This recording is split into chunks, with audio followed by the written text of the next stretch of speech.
শুভ দুপুরবেলা।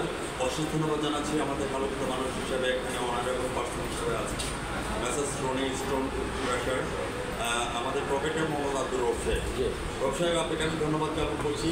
আমার চ্যানেল 99 এবং জাতীয় পত্রিকা দৈনিক আসেন আলোকিত সভা থেকে আমি সিলেট জেলা প্রতিনিধি হিসেবে সামনে আছি এবং ভ্রাম্যমাণ রিপোর্টার হিসেবে আমি আপনার কাছে জানতে চাচ্ছি আপনার এই ব্যবসা প্রতিষ্ঠানটা রউফ সাহেব আজকে কত বছর হয়েছে আপনি চ্যানেল 99 তুলে ধরবেন। আমি সাংবাদিক বরাদ্দের সঙ্গে আছি। আসসালামু আলাইকুম। আমি এই ব্যবসাতে জড়িত আছি আপনার 2010 সাল থেকে।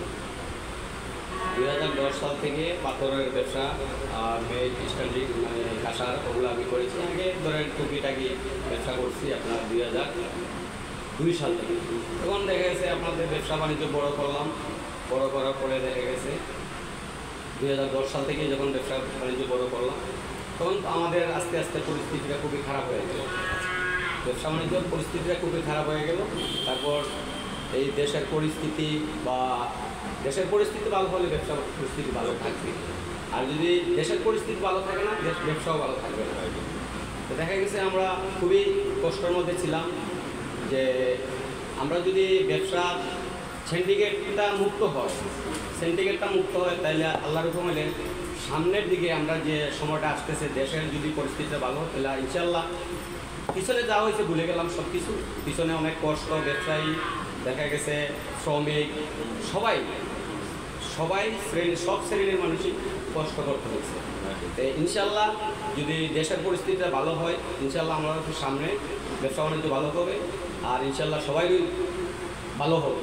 যদি আমাদের সিন্ডিকেটটা বন্ধ হয়ে যায়, চাঁদাবাজি বন্ধ হয়ে যায়, যে এখানে একটা চাঁদা এখানে একটা চাঁদা এখানে এটা যদি না দেয় তাহলে আমাদের ভালো হবে। দেখা গেছে আমাদের এই মিল কারখানা করছি, হাজার হাজার শ্রমিক চলে বা হাজার শ্রমিকের এটার মধ্যে তাদের জোয়ার বা আমাদের যদি ইন্ডাস্ট্রিগুলো চলে বা মিল কারখানাগুলো চলে এখানে শত শত লোক এখানে কাজ করে খাইতে পারে। তো দেখা গেছে আপনার ওইগুলা দেশের পরিস্থিতির কারণে আমাদের পরিস্থিতি খুবই খারাপ হয়ে গেছে। আল্লাহর কাছে এখন আশা করতেছি যে আমাদের দেশের পরিস্থিতি যদি ভালো হয় আর যদি আমাদের ব্যবসাটা ভালো হয় এটাই আল্লাহর কাছে শুকরিয়া আদায় করতেছি। ভিউয়ার্স, রউফ ভাই আপনাকে অশেষ ধন্যবাদ জ্ঞাপন করছি। বাচ্চান্ত আসলে রাষ্ট্রগুলি আছেন এই পৃথিবীতে মানুষের তিনটি কর্তব্য রয়েছে। একটা হচ্ছে ডিউটি টু গড, তুমি তোমার আল্লাহর হুকুম মেনে চলো। ডিউটি টু প্যারেন্টস, তুমি তোমার পিতামাতার হুকুম মেনে চলো। সম্রাট নেপোলিয়ন বলেছেন তুমি আমাকে একটা শিক্ষিত মা দাও, আমি তোমাকে একটা শিক্ষিত জাতি দেবো। রউফ সাহেব আপনার গর্ভধারী মাকে আমি সেলুট জানাচ্ছি। আপনি যেভাবে অ্যাপ্রিসিয়েট করে কথাগুলি তুলে ধরেছেন এবং রাষ্ট্রীয় 3 নম্বর উক্তির মধ্যে বলেছেন ডিউটি টু ম্যানকাইন্ড, অর্থাৎ মানব সেবার একটি মত আপনি মানব সেবা করে যাচ্ছেন। আমরা এই কেয়ারটেকার সরকার আসাতে আপনি যে কথাটা তুলে ধরেছেন, আমরা এসডিজি বলেন লক্ষ্যমাত্রা নিয়ে একটা কাজ করছি, সাস্টেনেবল ডেভেলপমেন্ট গোল। ওই সাস্টেনেবল ডেভেলপমেন্ট গোলের মধ্যে বলেছেন সিন্ডিকেট, দালাল চক্র, প্রতারক চক্র এটাকে জিরো টলারেন্স নিয়ে আসতে হবে। তো আমি সাংবাদিক হিসাবে এই কথাটা বলবো, সাংবাদিক হচ্ছে জাতির বিবেক এবং জাতির দর্শক। হ্যাঁ, থাকবো নাকো বদ্ধ করে দেখবে ওর জগৎটাকে যেমন করে ঘুরছে মানুষ যোগান ধরে কিনে থাকে দেশ হতো দেশ হতো দেশ। রউফ সাহেব আপনাকে আমি অশেষ ধন্যবাদ জ্ঞাপন করছি আপনার গণপ্রতিনিধিত্ব তুলে ধরার জন্য। সেক্ষেত্রে আমি আপনার কাছে জানতে চাচ্ছি যে আপনার এখানে প্রোডাক্টগুলি কী আছে এবং এই প্রোডাক্টগুলি এখান থেকে কোথায় কোথায় আপনি দিচ্ছেন সে কথাটা আপনি চ্যানেলে তুলে ধরবেন। চায়ের ফাঁকে সাক্ষাৎকারে আমি সাংবাদিক পড়াতে আমাদের ঠিকানাটা হলো যে সিলেট কোম্পানিগঞ্জ, এটার নাম ভোলাগঞ্জ। এখান থেকে পাথর উত্তরাখণ্ড হয় বা আমাদের যে লোকাল পাথরের যে ইয়েগুলো ছিল এগুলো তো দীর্ঘদিন ধরে বন্ধ করে রাখা হয়েছে। এই ইন্ডিয়া থেকে যে আমরা এলসিভাবে যে পাথরগুলো আনি ওগুলো নিয়ে আপনার করতেছি। এখন বর্তমান অবস্থায় যে সামনের দিনগুলো ভালোভাবে কাটাইতে চাইতেছি আর সবার কাছে এটাই যে যদি আমাদের সিন্ডিকেটগুলো বন্ধ হয়ে যায় দেখা গেছে অনেকের প্রভাবশালী যারা পাথর বন্ধ করে রাখা হয় যে তাদেরকে এত টাকা দিতে হবে ইসে করতে হবে, বা দেখা গেছে ওইভাবে নিয়ে বিভিন্ন হয়রানি হয়ে দেখা গেছে কোনো সময় এই শ্রমিকরা কষ্ট করতে হয় বা শ্রমিকগুলো কষ্ট করে পাথরের বন্ধ করে রাখে যে ঠিক আছে আমাদের কোয়ারিগুলো বন্ধ আছে, ঠিক আছে মেনে নিচ্ছি। এই যে অন্য জায়গা থেকে যে মালগুলো আসতেছে ওগুলো তো ঠিক মতো আমাদের আছে সিন্ডিকেট যদি সিন্ডিকেটে বাধা যদি না হয় বা সিন্ডিকেটে যদি এগুলো না করে ফেলে দেখা গেছে এইগুলো দিয়ে আমরা ইনশাআল্লাহ চলতে পারবো।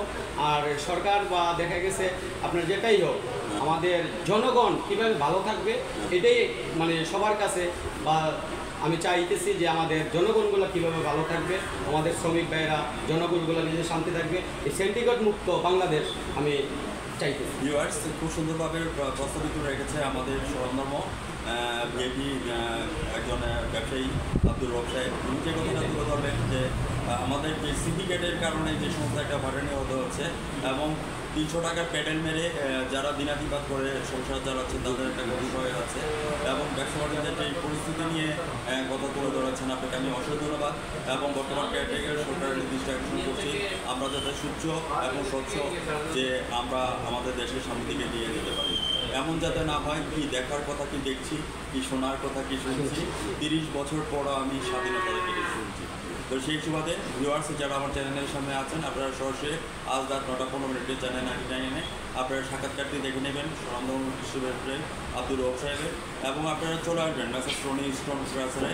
এখানে ভুটু বোল্ডার সিঙ্গেল অ্যান্ড ভাঙা পাথর ও সরবরাহকারী প্রতিষ্ঠান। আপনারা চলে আসবেন দৈমনগর, ডাঙ্গারপাড়, গোড়াগঞ্জ, কোম্পানিগঞ্জ, সিলেট।